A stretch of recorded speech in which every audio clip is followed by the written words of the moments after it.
ট্রাম্পকে জানানো হয়েছিল হজের সময় ইরানে হামলা চালালে উপসাগরীয় দেশগুলোতে সংকট তৈরি হবে।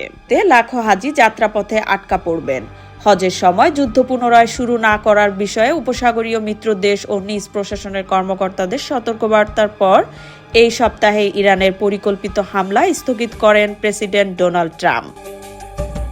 বুধবার 20 মে মিডল ইস্ট আইয়ের এক প্রতিবেদনে এই তথ্য জানানো হয়েছে। সূত্রগুলো আরও জানায়, ইসলাম ধর্মের অন্যতম ধর্মীয় উৎসব ঈদুল আজহার আগে পবিত্র এই সময়ে হামলা চালানো হলে মুসলিম বিশ্বে ওয়াশিংটনের ভাবমূর্তি আরও ক্ষতিগ্রস্ত হবে বলে ট্রাম্পকে সতর্ক করা হয়। ট্রাম্প প্রশাসনের অভ্যন্তরীণ আলোচনা সম্পর্কে অবগত এক জ্যেষ্ঠ মার্কিন কর্মকর্তা নিশ্চিত করেছেন এ ধরনের আলোচনা হয়েছিল। তিনি বলেন, ট্রাম্পকে তার নিজের কর্মকর্তারাও সতর্ক করেছিলেন। এখন আবার যুক্তরাষ্ট্র ইসরায়েল যুদ্ধ শুরু করলে তার ভাবমূর্তি বড় ধরনের ক্ষতি হবে। এর আগে যুক্তরাষ্ট্র রমজান মাসে ইরানে হামলা চালিয়েছিল, তবে হজের সময় হামলা চালালে সৌদি আরবের জন্য বড় ধরনের লজিস্টিক সংকট তৈরি হতো, কারণ প্রতি বছর প্রায় 10 লক্ষ বিদেশি হাজি সেখানে সমবেত হন।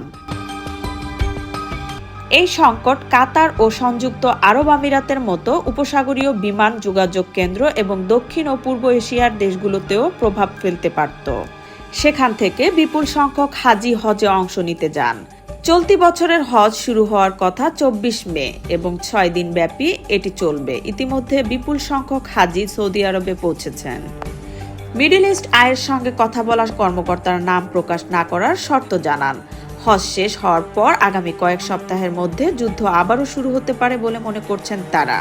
প্রতিবেদনে বলা হয়, অতীতে ইরানকে বিভ্রান্ত করতে যুক্তরাষ্ট্র ভুয়া সংকেত ও বিভিন্ন কৌশল ব্যবহার করেছে।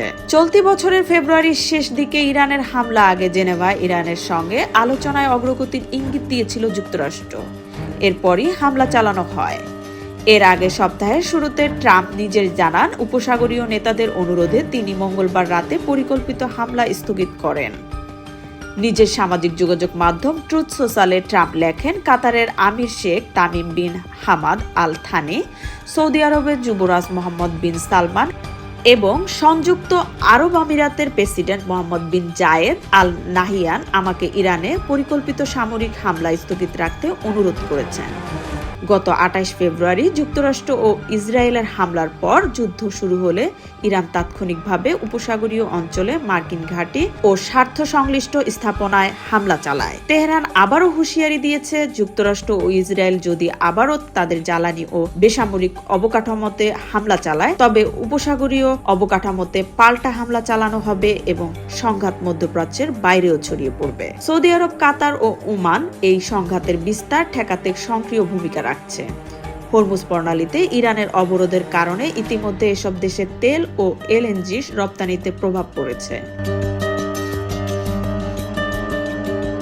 মার্কিন নেতৃত্বাধীন প্রথম দফায় হামলাকে ব্যাপকভাবে ব্যর্থ বলে মনে করা হয়, কারণ এতে সর্বোচ্চ নেতা আয়াতুল্লাহ আল খামেনি নিহত হলেও ইরানের সরকারকে উৎখাত করা যায়নি। তার ছেলে ও উত্তরসূরি মোস্তফা খামেনির নেতৃত্বে ইরান কয়েক সপ্তাহের বোমা বর্ষণের মধ্যেও টিকে রয়েছে এবং তাদের বড় ক্ষেপণাস্ত্র ভান্ডারও বজায় রেখেছে।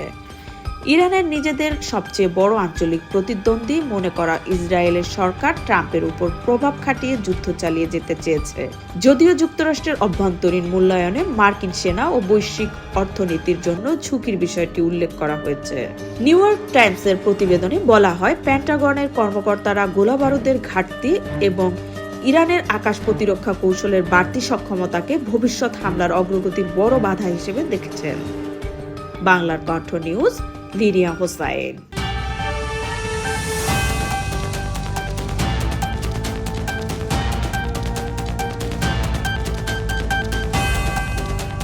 বিকে টিভি, যেখানে সত্য কথা বলে।